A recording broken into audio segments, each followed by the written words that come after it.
Noong February 20 pa ito, mag-isang buwan na wala pong update pa rin sa PNP. Wala pa po, sir. Nung in-interview naman sila, sir, meron na daw pong person of interest. Sir, ano na pong pinaka-latest? Meron tayong tinutumbok dito na parang dalawang person of interest. Una sir, yung sumundo sa kanya dito sa lumalabas na yung dating manliligaw na allegedly sir, yun yung kinukunik natin sir para ma-establish natin kung sino yung sumundo po sa kanya sir. Sir Fred, so hindi niyo po alam na si Mrs. pala ay merong karelasyong ibang tao bukod sa inyo? Sa pagsasama po kasi namin, sir, wala naman po akong kilalang karelasyon ng asawa ko. Pwede ba by Yes po, sir. tomorrow or Monday, kami po'y tatawag ulit sa inyo for update? Sige po sir, sige po sir. Ito pong gagawin ko, na ginagawa ko to dati. Ako po ay magbibigay ng 500,000 pesos cash reward sa sino man makapagtuturo sa suspect o mga suspect dito po sa kaso ni Mayazin Concepcion. Marami na ako nasuot na kaso dahil nagbigay tayo ng reward. Kung meron kayong alam dyan, magsalita na kayo, ituro nyo yung suspect hanggang sa masampahan ng kaso ng PNP. Once na ikaso na sampahan na ng PNP at kumpleto ebidensya, then 500,000 cash ibibigay ko sa inyo. Captain Balani, magandang hapon. Magandang hapon din po idol sir. Meron kayong binigay sa akin na dalawang person of interest nung mag-usap tayo. Yung isa Opo, sir. na sumundo, clearin nyo na. Bakit nyo po clear? Ano pong nangyari? As of now muna sir, hindi naman natin tatanggalin yung taong sumundo sa kanya kasi hindi pa natin na-identify kung sino yun sir. Pero yung sabi ko nung unang interview is tatlo yung PUI natin dyan sir. Ganito kasi yung update natin sir. Yung una, pina-forensic natin yung cellphone ni Mr. Concepcion at saka laptop yung ginagamit niya, which is yung result ng forensic examination is negative sir. Okay, very good. Ngayon, At yan ay kinocorroborate nung result ng lie detector test na truthful siya sa lahat ng mga sinasabi niya sa inyo sa kapulisan, maging sa amin dito sa programa. Pero during yung follow-up investigation kasi natin sir is meron siyang nirebel na isang account na ginagamit na nakipag-communicate sa asawa niya. Ngayon sir, kinukuha nila yung laptop at saka cellphone dito sa opisina. Na-explain naman namin sa kanila na as of now, hindi muna natin ma-release yan. Kasi nga, meron siyang nirebel na isang account na ginamit niya, na naging communication niya sa misis niya. And then sabi ko sa kanya sir na tapno para matanggal siya sa PUI natin is ibigay na yung account para maibalik natin yung dalawang gadget, yung cellphone at laptop sa rako para pa-extract natin, sir. Pero ibinigay niya po sa inyo.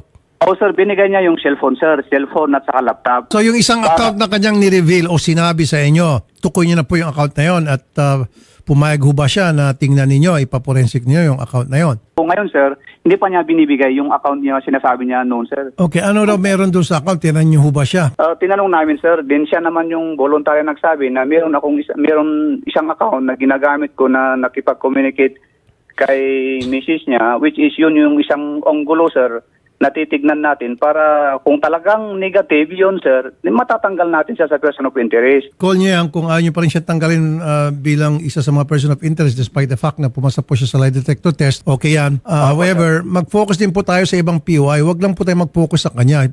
Siya na nga po yung victim, kung tutusin. Nagdadalamhati po siya. Ang balita ko nga po, na hospital na po siya kasi nadidepress na po siya sa pangyayari. So if I were you, mag-focus din po kayo doon sa iba pang person of interest. Tulad halimbawa nung tito, yung si Ali Ahmed, na naging karelasyon ng victim. Yes, sir. Actually po, sir, yan yung pinag-usapan namin kina yung mother ni Mihayasin. Nag-usap na kami regarding dyan, sir, sa ibang PUI natin, which is yun yung pag-usapan namin, sir, pagbalik ko sa office, baka by next week, sir. Meron silang nahanapan na tao. Actually, sir, yung sinasabi nilang tao, nakuha na namin ng statement noon. Sino po yung taong yon? Yan yung po yung isang tao, sir, na nakakita prior yung disappearance yung victim natin, sir. Ngayon, sir, si Madam, Mrs. ni Mother ni may nakapagsabi sa kanila na meron daw siyang gustong sabihin. Kaya yun yung siyang tinitignan namin, sir, na pagbalik ko doon sa office namin, kausapin ko si Mother ni Mejia para pag-usapan namin yan, sir, yung taong tinutukoy nila, sir. Bakit po nadawit yung pangalan ni Mr. De La Cruz? Hindi po, sir. Yan yung sir, yung isang witness natin na nakuhanan natin ng statement noon, sir, na nakapagsabi na siya yung nakakita sa victim natin na sumakay sa motor na umalis. Nagkaroon na ho ba kayo ng cartographic sketch base po doon sa salaysay nitong witness, si Mr. De La Cruz, kung ano itsura po nung tao na sinakyan ng victim ng motor? Yes po sir, actually pinakita natin yung picture, yung mga PUI natin sa kanya, which is accordingly sa kanya, hindi yun yung tao yung sumundo sa victim, sir. Hoping yung tao na yun na binabanggit nila is makatutulong sa ating investigasyon, sir. Mr. Concepcion, magandang hapon po, sir. Good afternoon po, sir. Nais ko lamang po iparating sa inyo ang resulta ng inyo pong lie detector test at sinasabi po doon na kayo po ay truthful. Lahat po mga sinasabi ninyo sa amin nung in-interview namin kayo, maging sa pulis, ay katotohanan. Pero ang request lang po ng police, Sir Fred, meron ka raw sinabi sa mga police ito recently lang, meron pang isang account. Ano po yung account na yun, sir? At hiningi ng police, ayaw nyo raw po muna ibigay. Sana po maibigay nyo na, sir. Sir, I think we have a misunderstanding on that kasi ang sabi nila nung ni-request ko yung phone ko, tapos yung gamit na kukunin ko sana is, ang sabi nila is they need yung old accounts ko, sir. Sinearch niya yung mga nandun, yung mga old accounts ko. Sinabi ko, itong account na to is, that is old nung nandun pa ako sa Manila kasi ninakaw po yung phone na yon. So hindi ko na po siya, pati yung number na ginamit ko is hindi ko na po siya nagagamit. Yun Okay. po yung sinabi ko sa police, sir. Captain, narinig mo, misunderstanding lang daw, sabi po ni Sir Fred. Bukas na bukas, ako na mismo yung pupunta sa bahay nila, sir, para pag-usapan namin iyan, sir. Regarding dyan, sir. Sige po. Hinihingi nyo po yung old account, tama, Captain? Oh, yes po, sir. Okay. Now, ang sa inyo, sana mapagbigyan kayo na isurrender din yung old account. Yan bang gusto mangyari? Oo po, sir. Sir, how would I know yung old accounts na tinutukoy nila? Kasi binigay ko naman na yung phone. Hawak na po ng mga police yung old phone. Hawak naman na nila yung phone na gamit ko. Nabasa ko po doon sa isang clause na doon sa affidavit ko is they are free to open anything on that phone. Papa-apps, mga old accounts. Sir Fred, okay lang daw ba na kausapin pa rin kayo ni Captain tungkol po doon sa old account? Kung misunderstanding man yun para ma-square out na. Kung talaga misunderstanding para yung mga police ay makamove on na rin sa kanilang investigasyon, Sir Fred. Sige sir, sige sir. Ngayong Captain, tumatagal na po ito. Sabi niyo po, dalawa yung POI, bukod po kay Sir Fred sinakyan ng motor. So wala ba mga CCTV sa area na para nahagip yung kung sino man yung motor na sumundo sa victim? Doon kasi sa area, sir, kung saan sumakay yung victim natin, is walang CCTV doon, sir. Ngayon, sir, naghanap tayo dito sa ibang lugar, nakahanap tayo ng mga CCTV which is na-extract na natin. Yun yung nireview natin, sir, pero wala tayong nakitang sir, indication na magli-link doon sa case. So, ngayon, sir... So ibig sabihin wala kayong nakita yung sa araw na supposed to be na sinundo siya sa lahat ng mga CCTV sa area na tinignan nyo at imbestigahan nyo, hindi nyo nakita na dumaan siya doon, itong victim na may kasama, nakamotor. Yes po, sir. Ganun nga po, sir. So yung tinitignan natin ang gulo doon, sir, is malamang dumaan sila sa area. Walang CCTV, sir. Okay, itong si Mr. De La Cruz, bakit siya po ay naging eyewitness? Paano na po nasaksihan na merong kasakay itong victim? Yan yung nakuhanan natin ng statement regarding doon sa allegedly na nakita niya yung victim. May sumundo sa kanya at sumakay, umalis sa area. Pero despite yun man, sir, binabalikan Okay, natin kaya nga itong sir, tao. bakit niya nakita? Andun sa area, sir. Ibig sabihin kilala niya yung victim. Hindi niya kilala, sir. Paano nasabi na yun yung victim? Doon, nung naibalita, sir, sa news, doon na nakita yung si Mihayasin at that time, siya pala yung hinahanap ng pamilya, sir. So sir. doon niya na-recognize na ito yung hinahanap kaya lumantad siya at nagbigay ng impormasyon. Opo, sir. Ganun po, sir. Ano po yung pinaka-latest na interview mo sa kanya? Yun nga, sir. Accordingly sa investigator natin, sir, binalikan yung tao hoping meron siyang masabi na makatulong dito sa investigation natin, sir. As of now, wala siya, sir. Wala siyang maidagdag sa statement niyang binigay nung una, sir. How about Ali Ahmed, itong tito ng biktima, bali asawa to ng kapatid niya. Base sa investigation din ginawa ng aming reporter, pumunta dyan sa lugar, naging karelasyon daw ito ng victim, itong si Ahmed. Actually, cooperative naman itong tao, sir, nung kinausap natin, sir. is willing naman siya na tutulong sa investigation. But despite yan, sir, titignan natin yung mga ibang anggulo para sa ikalulutos na itong kaso, sir. Anong klaseng mga impormasyon binigay niya sa inyo na para siya ay turingin nyo na isang cooperative witness? Yun nga, sir, actually yan, sir, siya yung pumunta sa office namin. Then, yan nga, sir, medyo ingat na ingat tayo sa investigation. Tinanong ko siya regarding dyan sa incident. Yung last na sinabi niya, sir, is willing siyang makipag-cooperate regarding dyan sa case. Yun, sir, yung last na sinabi niya sa akin, sir. Okay. Bakit di po natin isalang din sa lie detector test itong si Ali Ahmed, maging po yung si Mr. De La Cruz?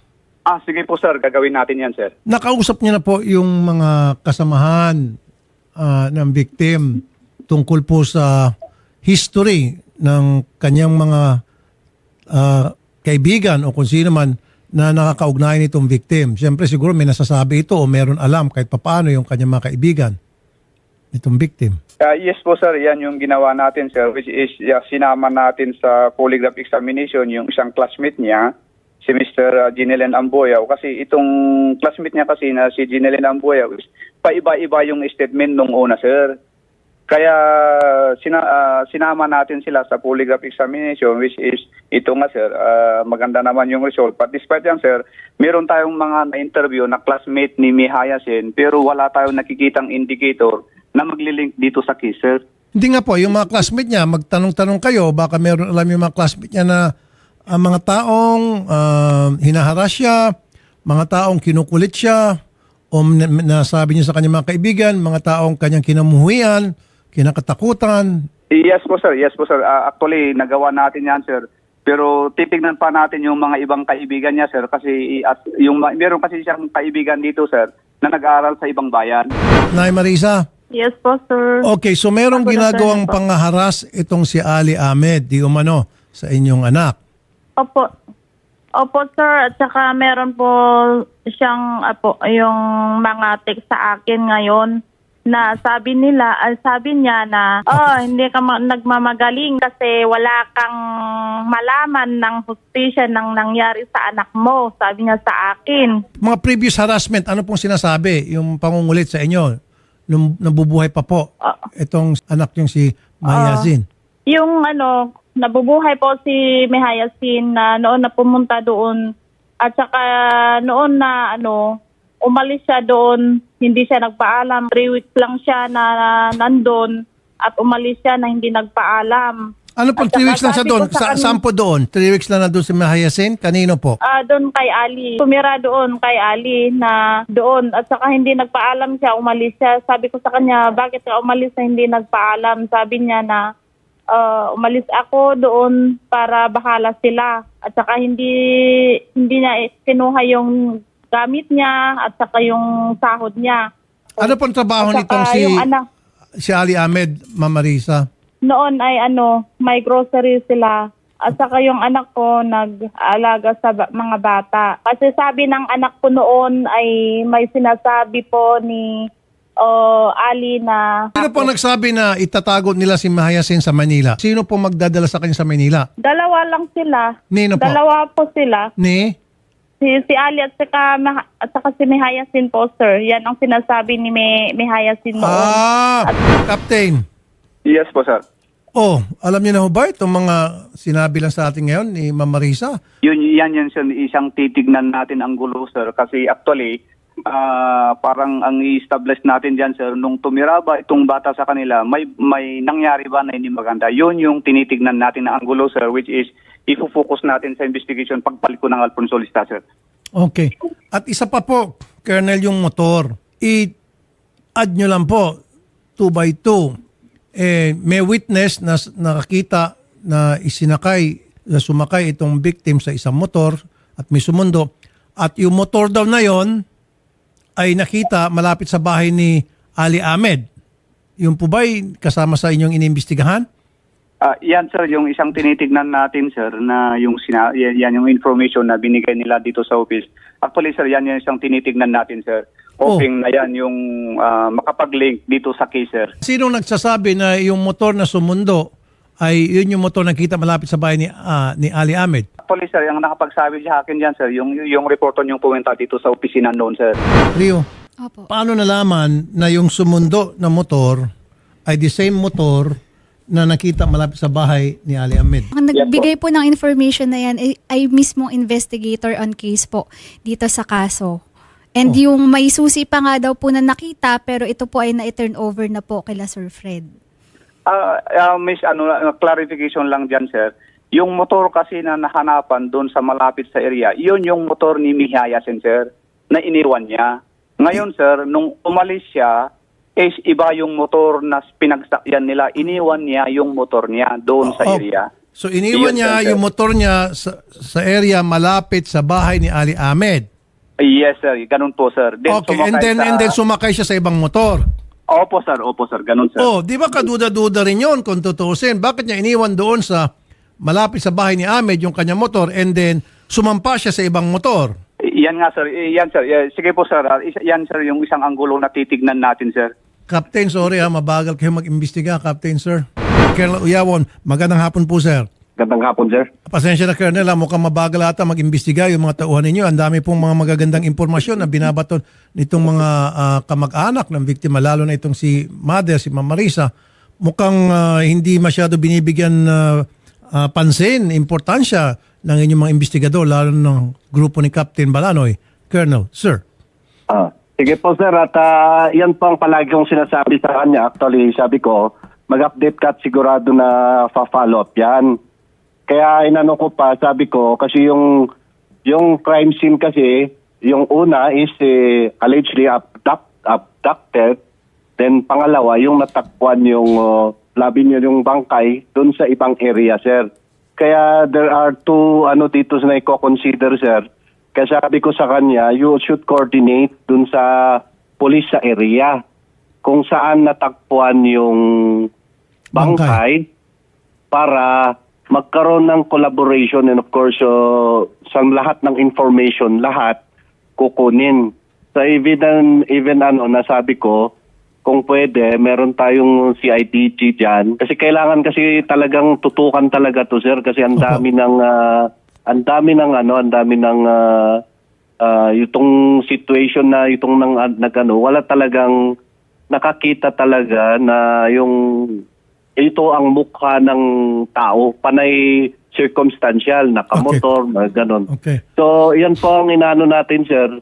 Kaya sabi ko, you should na mag-backtrack kayo. Di ba natagpo ang nakabalo sa kumot itong victim, tama? Yes, sir. Okay.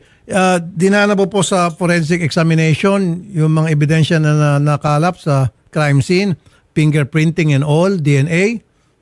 Iyon po ay yan sa doon sa area kasi ibang station. Kaya sabi ko kay Balanoy kasi sabi ko maki-coordinate ka kasi yung jurisdiction ng diyan sa processing. Anyway, sigurado na soko naman yun, sir. Nasoko yun, sir. Pero sir, pwede natin itap ang CIDG kasi ang CIDG wala namang walang restriction sa jurisdiction kasi CIDG is nationwide, di po ba? So why don't we involve the CIDG to help in this investigation? Yes, sir. Pwede yan, sir. Kaya tinawagan ko mga CIDG doon. Tingnan nyo nga kung paano makatulong dito kasi medyo nahihirapan itong mga investigators natin para yung tumbok ng natin, yung goal natin para matukoy talaga kung sinong suspect na to, sir, mga involved, sir. Colonel, narinig niyo naman po yung sabi ng mother ng victim na itong si Ali Ahmed, isa sa mga POI, palagi raw pong nangharas sa victim maging kay mother. At recently, meron naman pong mga harassment, mga text messages daw. At idudugtong pa po natin dyan na nagkaroon daw ng relasyon itong victim dito sa POI na si Ahmed at meron pa mga kwento-kwento na meron silang anak daw, sabi po ng mga tao doon sa lugar sa pag-imbestiga po ng aking reporter.